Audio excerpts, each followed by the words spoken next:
الحمدللہ رب العالمین والصلاة والسلام علی سید المرسلین اما بعد فاعوذ باللہ من الشیطان الرجیم بسم اللہ الرحمن الرحیم۔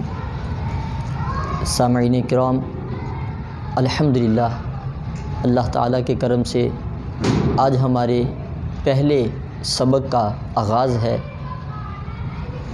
صرف کے حوالے سے، اور اس سبق کا عنوان ہے ابتدائی معلومات۔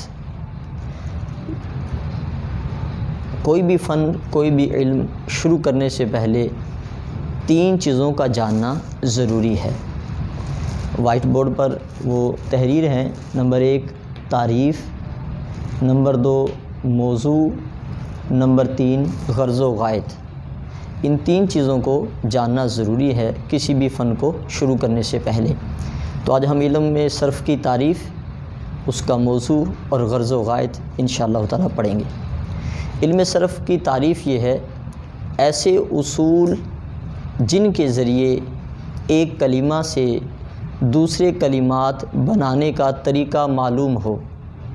مثال کے طور پر علم یہ ایک کلمہ ہے، اس سے عالمہ کیسے بنا، پھر عالمہ سے یعلم کیسے بنا، پھر یعلم سے عالم کیسے بنا۔ یہ علم الصرف ہے کہ ایک کلمہ سے دوسرے کلمات بنانے کا طریقہ معلوم ہو۔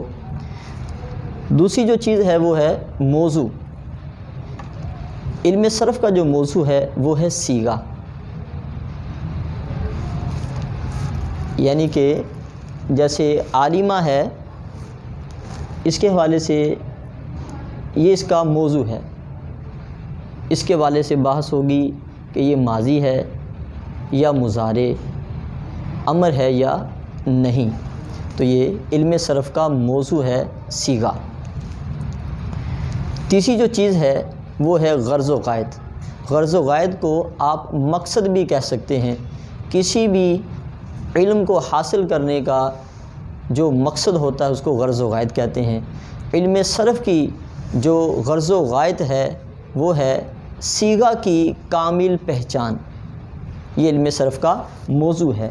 جیسے کہ عالمہ ہے، یہ علم صرف سے ہمیں پتہ چلے گا کہ یہ ماضی ہے یا مضارع، معروف ہے یا مجہول، مثبت ہے یا منفی۔ تو الحمدللہ یہ 3 چیزیں آج ہم نے ابتدائی معلومات علم صرف کے حوالے سے پڑھی۔ میں دوبارہ دہراتا ہوں: علم صرف کی تعریف، موضوع اور غرض و غایت۔ تعریف: ایسے اصول جن کے ذریعے ایک کلمہ سے دوسرے کلمات بنانے کا طریقہ معلوم ہو۔ نمبر 2 موضوع صیغہ ہے۔ نمبر 3 غرض و غایت یعنی مقصد، صیغہ کی کامل پہچان۔ الحمدللہ ہمارا پہلا سبق مکمل ہوا۔ اللہ تعالی ہمیں علم نافع کی دولت سے مالا مال فرمائے، آمین بجاہ النبی الامین صلی اللہ علیہ وسلم۔